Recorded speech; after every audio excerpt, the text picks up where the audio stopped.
So I'm Brittany Soares. I'm one of the career advisors here at the Career Center, and I'm also joined by Audrey Spina, one of my colleagues, who's also a career advisor, who will be happy to answer any questions as they come up throughout the presentation. So welcome to Interviewing Everything You Need to Know. So you got the interview, theoretically, right? So now what? What this actually means is that something went really well in your application that now somebody wants to learn about you on a deeper level and have a conversation with you.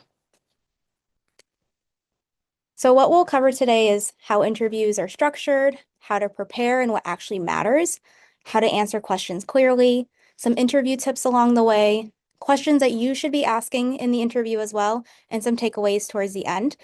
All of the information that I'll be talking about come from resources on our interview prep guide on our website, and the link is here. First, I'd like to reframe what the interview is. It's not a test, it's not a performance, it's not a personality contest. What I like to describe it as is it's a conversation. It's a skills translation exercise to see if your skills match what they're looking for. And it's also a mutual evaluation because you're just as much interviewing them, just as much as they're interviewing you. I'm going to go through some common interview types, things that you might be wondering, what am I actually walking into? What should I be expecting? So the most common interview types are one, informational, which is basically a conversation that you're having with somebody to learn more about their role. So this isn't a formal interview for a specific role or a job, but more so for you to get an understanding about, do I want to do this thing? Does it align with my goals or my values? A phone screening is actually one of the first steps that you might get in an interview in many types of opportunities. This might be with someone from human resources or HR or a recruiter. And this is just for you to have a conversation with somebody to understand, what is this role? Is it what I understand it to be? And do I want to move forward with this process? And of course, a traditional interview, something that you might already know about now, where you're having a conversation with maybe a hiring manager. You're focusing on your skills, your experiences, and your accomplishments. Some other common interview types are behavioral interviews. These are the what if questions or scenario-based questions for them to get a better idea of how you handle certain situations. You might even be invited to a panel interview. This means you're going to be speaking with more than one person at once. So it might be a hiring manager, but it also might be some team members with people that you might be working with. You also might experience an exercise or design challenge. This is a project exercise that you're given to see how you approach design challenges. Some less common interview types, but things that you still might experience later in your career, are group interviews. So you actually might be interviewing with other candidates at the same time. You might be invited to a lunch or dinner as a part of an interview. This happens in certain industries like education, for example. This is to see if you fit in with the team. It's more of a conversation than like a formal back and forth question.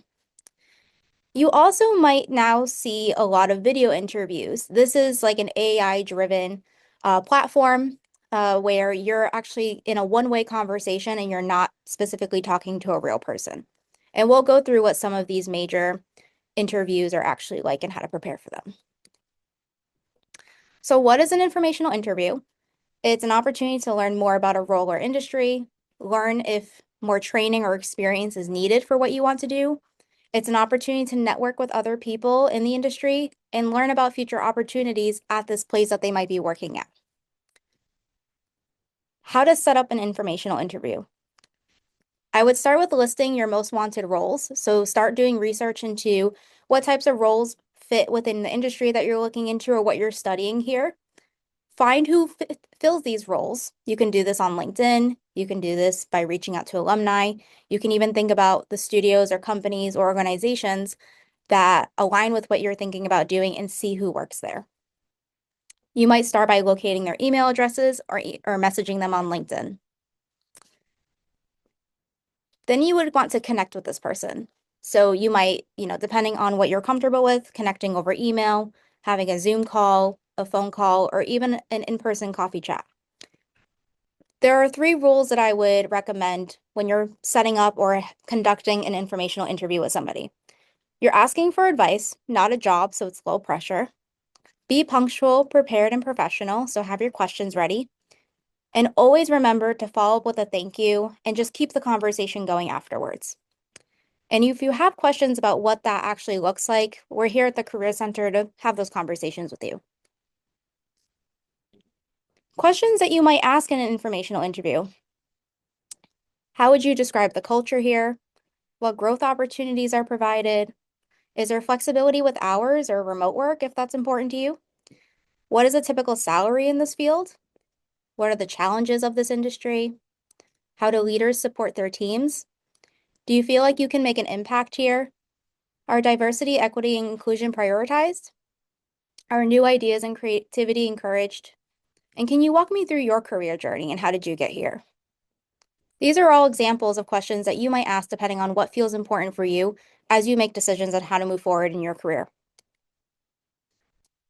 So I'm going to show you a tool that can help you prepare for these conversations.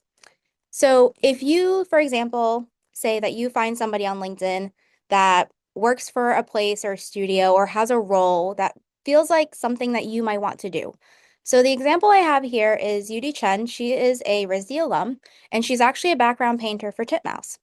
And so if I was interested in talking to Yudi, but I didn't know what kinds of questions to ask them, I can actually download their profile as a PDF from LinkedIn.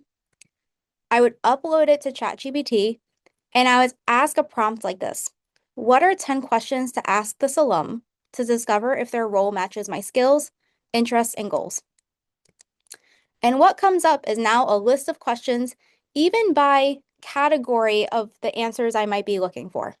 So asking questions about the role and what does the day-to-day look like, asking about skills and how do I prepare for a position like this. This all helps give you insight into things that you might actually prepare for as you're continuing here at RISD, but also just what you might want to learn about this person. So moving on to a video interview. This happens, I think, more often today, but not as common as you think it would. So one of the common platforms that is used for video interviewing is HireVue, and here's a screenshot of what your experience might actually look like. It's an asynchronous video interviewing platform where candidates record their answers to preset questions that have been selected by the company or the organization. There's no live interviewer, so you're not actually talking with somebody. And employers use it to screen very large applicant pools before they move on to having somebody talk with a hiring manager. So what you might expect is time limits. Sometimes employers might set a time limit per question. It can be usually 30 seconds to 3 minutes, depending on the type of question they're asking. Sometimes they provide prep time before recording. Sometimes they don't. And you might get 1 to 2 retakes per questions, depending on the employer. So I know it feels a little daunting doing these interviews, but what can really help you feel prepared is understanding what types of questions you might expect. And that's where all that prep work comes in and what we'll be talking about in a little bit as well. And what we're here for you to talk to as well as the career advisors are here to kind of give you an idea of what you might be asked, what to expect. An exercise review or a design challenge. The purpose of it is to demonstrate your problem solving, creativity, and design thinking in a practical scenario. So something along the lines of like a project that you actually might be doing at this place. It shows how you approach constraints, research, and iterations. So how do you prepare for a design challenge? It's important to review the prompt carefully and clarify expectations. Usually they'll give you a set amount of time to do this, like a week. So it's important to plan your process. Think about your research that you'll be doing, your ideation, your prototyping, your refinement, depending on what the challenge is. This can happen at any point in the hiring process. It doesn't always happen. It depends on the company itself. It can happen towards the beginning as they're screening, and it can happen towards the end as they're making final decisions. So next, I'm going to walk through what different types of hiring processes can look like depending on the functioning of that company. So if you're going into a single interview hiring process, which they'll tell you, you would apply, you would get one interview, which is about 30 to 60 minutes long. It could be with a hiring manager, it could be with a team. Some things that you kind of cover a little bit of everything in this one interview. So they might ask you to walk through your portfolio. They might ask you questions to assess your culture fit. They might just talk about the logistics of the role, when you're available to start, and assessing how excited you are about this opportunity. Then you would get to the decision and offer stage.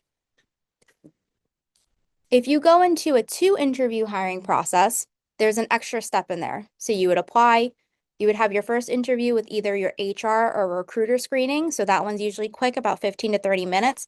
This is really just to confirm with the candidate that they know what to expect, they agree with moving forward, and to answer any initial questions that you might have about the interviewing process or the position itself. The second interview would most likely be with the hiring manager. This one would be a little longer, about 30 to 60 minutes. This is really where the hiring manager is assessing your skills, your portfolio depth, and your actual fit for the role. And then you would go into the decision and offer. If you're in a 3-interview hiring process, again, you would apply, you would have an HR recruiter screen, you speak with the hiring manager, and usually the third interview would be with a team panel or an exercise review, kind of like a final confirmation of whether they feel like you're a good fit for this role. So why does preparation matter? Well, first, it helps you feel calmer, sound clearer. It helps you to be able to advocate for yourself because you know what you're walking into and what to expect. And it also helps us to avoid rambling and freezing because we know what to expect. So what do you research before the interview? I've given a prep checklist, so think about, what is the employer's work? What do they actually do? If they serve clients, who are those clients? What kind of work are they creating for them? What are their mission, their values? Do they align with your values? Making sure to review the role responsibilities and the job description. Ask people questions in the field if you have them before you go into the interview. Who is a team or department if the company or organization functions that way, and how does it fit in with the rest of the organization? And also research the interview format. In your HR screening or in your initial email when they invite you to an interview, it is completely appropriate to ask them about the interview and what to expect. So that way you can do a little more research or come to the Career Center and talk with us to help you prepare for that. You might use LinkedIn or Instagram or even the company's website to understand all of these questions. Types of interview questions that you might be asked are questions that assess background and motivation, why you're interested in this role, the company, studio, or field, experience and skills, your past work, projects, internships, or relevant experience. They might ask you those behavioral or situational questions. So how have you handled teamwork, challenges, conflict, or deadlines? They might ask you questions around your process and problem solving. So how do you think, make decisions, and approach your work? And they also might ask you strengths-based questions to understand, what do you actually enjoy doing? What are you naturally good at? And how do you work best? To understand if you fit in within the culture of their organization. So how do we prepare ourselves for these conversations? So I call it preparing your story. So think about, before the interview, what are 3 to 5 projects or experiences you know well? At least one example of collaboration, feedback or critique, a challenge you may have experienced, or a leadership or initiative that you've taken in the past. These are all great examples to kind of have in your back pocket to bring up in your answers as you're talking. So this is the dreaded tell me about yourself question. This is the one that you should be practicing the most, or at least at first. This helps frame the foundation for anything else that you may have to answer. So a simple structure or formula that I've come up with is, who are you now? What do you focus on? And what are you looking for next? So I have a design and a fine art example. So if you're a designer, it might look like, I'm a graphic design student focused on branding and visual identity. Most of my work centers on research-driven design and collaboration. Right now, I'm excited about roles where I can grow within a studio environment. So again, who am I now? I'm a graphic design student. What do I focus on? Research-driven design and collaboration. And what am I looking for next? Roles. If you're a fine artist, it might look like, my ceramics practice explores how subtle shifts in form and surface through proportion, texture, and finish shape meaning. I work through research and iterative testing, letting process guide each body of work. I'm drawn to studio environments that prioritize critique, shared workflows, and sustained skill development. On the day of your interview or the day before your interview, there is some prep work that you should do to, again, help you feel prepared and comfortable before you walk into this conversation. So review your key stories. Again, those 3 to 5 examples of projects or experiences that you might want to talk about. Revisit the job description. Make sure you know what they're actually looking for and what types of examples to talk about. Prep 3 questions to ask, which we'll get into in a little bit. Choose your outfit. Make sure you feel confident. If it's a Zoom interview, I know we have the habit of only doing half of our outfit, but I do find people when they really fully dress, they feel more confident going into this conversation. And be yourself too. I do get a lot of questions around the stress of choosing what they're wearing. And I really think that your outfit should be representative of your own personality and not necessarily what you think might be expected or wanted. Test your technical. So if you're doing a Zoom interview, make sure your Zoom works well. Make sure you have the link that you need to have to go into the interview. Make sure your sound is working. You can do a prep with us at the Career Center or you can practice with a friend. And make sure you plan ahead so you are punctual. Don't try not to be late. Think about transportation if you're going in person. Think about the space you're going to be in. Try to be as punctual as possible so that way your interviewer is not waiting. Some of the problems that most people have, and I can attest to some of these myself, is, rambling, maybe over-explaining something, forgetting the outcome of something that you did, or underselling yourself. One of my tips that I've been giving a lot of students is, and things that I've done in my own interviews as well, is as you're in an interview, write down the questions as they ask them to you, because one, it buys you some time to think, and it also allows you to refer to the questions to make sure you answered them.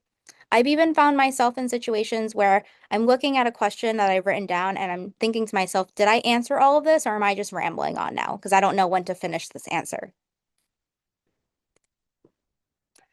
A simple answer framework, you can go by either of these. So either CAR, context, action, result, or STAR, situation, task, action, and result. This helps you practice ahead of time to think about how you might want to answer your questions and what type of information is important to include in your answers. So why it works, it keeps your answers focused, so we're avoiding that rambling part. It shows your thinking and impact, what actually played out in this scenario. And it's also easy to reuse as you think about the stories and the projects that we're thinking about that we want to talk about. How do I want to frame this in one of these frameworks? So an example of what that might look like, so I have, again, a design example and a fine art example. So if you are asked a question, tell me about a project you're proud of. A weaker answer might sound like, well, I did a lot of research and iterations and I landed on this final solution, and you're showing them the image, right? But that doesn't provide any information about what actually happened. Were there any challenges that you experienced? What did you do? What was the outcome of that? So a strong answer might be, this project focused on redesigning a nonprofit's visual identity. I led research and system development with accessibility in mind. The final work increased event attendance by 20%. It taught me how to balance clarity and creativity under constraints. So again, in your own language and what feels comfortable for you, this is giving history, the context, it's giving the action that I took, and it's also giving the result of what I did.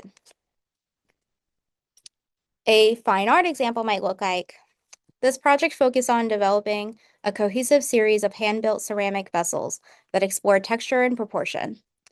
I experimented with clay bodies, surface treatments, and firing techniques to achieve a balance between form and finish. The resulting series was featured in a group exhibition, receiving positive feedback for its tactile and visual impact. Through the process, I learned how to push creative experimentation while maintaining formal coherence. Portfolio interviews can be a formal conversation or it can be a part of the conversation that you're already having. So this may be when somebody asks you to walk them through a portfolio or show them a specific project that demonstrates this. Or they may even ask you to show them what your favorite project has been. But sometimes what we really struggle with is how to start that conversation or what to actually talk about in addition to just showing them. So some sentence starters that I've included that might be helpful to you are, I chose this project because it represents how I approach blank. The challenge I was responding to was blank. I started by researching blank. I couldn't do X, so I prioritized Y. What I learned from this project was blank. So it helps people understand that you intentionally chose this, that you have clear decision making, and you understand how to reflect and own your work. And again, if you need practice doing this, we're here at the Career Center to help you do that. So getting to the questions that you should ask them, why is it important to ask questions at the end of an interview? Well, one, it shows that you're excited about this role and you are genuinely curious about things that you want to ask. And it also helps you assess fit of whether you want to work here or not. You can only find out so much from a company's website or the job description that you're looking at. So what do you want to know to help you make the decision of whether you would want to accept this offer or move forward with the interview? So examples of questions that you might want to ask are, how would you describe excellent performance in this role? I'd like to learn the expectations for this job. How does feedback work on this team? What challenges is this role meant to solve? What do you love most about your job? This can help you just uncover a lot of different things about the culture of the company, how the team functions together, and whether this fits with your working style as well. At the end of your interviewing process, whether it's a 1 interview, a 2 interview, 3 interview, you should send a thank you every single time.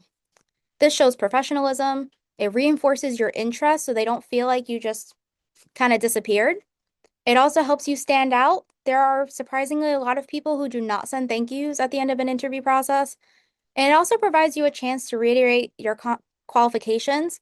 And especially if you feel like afterwards, if you think about a question you were asked and you think afterwards, well, I wish I said this instead. This is your opportunity to be able to answer or re-answer a question or provide more context that you weren't able to in the original conversation. And also, too, if you don't hear back within a week, make sure to send another polite note to check in on the status of your application. That is completely appropriate, and I get that question a lot. Even if you're not at the interviewing stage yet either, if it's been a few weeks since you've applied to the opportunity, you can absolutely still follow up and just ask about an update. Because then they can just tell you something like, oh, we're going to move forward in a few weeks, or you should be hearing from us soon. And here's an example of what your thank you email might look like. A part of the interviewing process as well might be your salary negotiation. So if you've received an offer, then you will probably want to negotiate depending on the offer that they give you. And so we do have a whole page on our website about salary negotiations that you can look at with different links and resources and calculators. And so preparing for this conversation can be thinking about, what's your personal budget? Where will you be living and what does it cost to live there? Are you going to be renting? How much does that cost in the area that you're thinking about? Think about what's a break-even salary to cover your basic necessities. That's like your minimum number that you would want to be offered. You can also research industry standards to set realistic expectations about what types of salaries or compensation might be offered for that level of that role. You might also be thinking about, well, when does this conversation happen and what's my strategy for it? So here's a screenshot from our website with different budgeting calculators, different salary guides for positions to help you get a better understanding of what feels realistic. So salary negotiation typically happens at the end of your interviewing process when you've been offered the role. You may be asked in the beginning if a certain salary range is okay with you before moving forward in the interviewing process because they want to make sure that you're okay with it.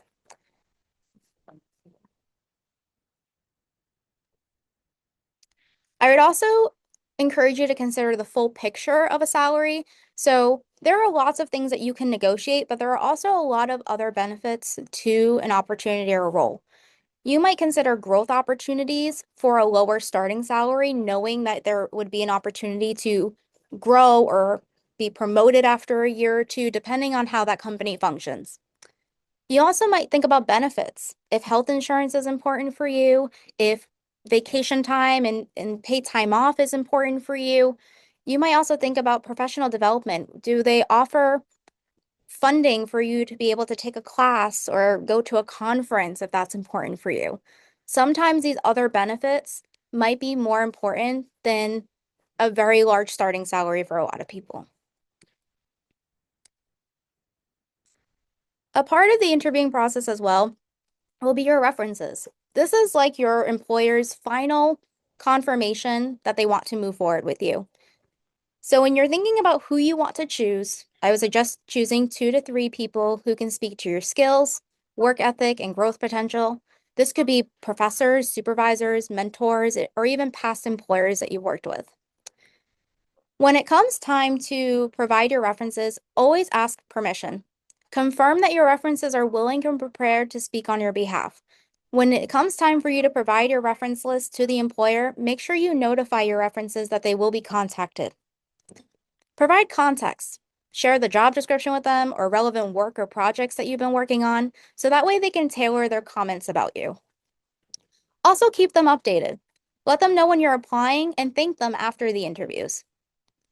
This can usually happen at the end of the process, but you might find that in certain application processes, they might ask you at the beginning, and that's totally fine. They'll always let you know when they plan to actually contact your references.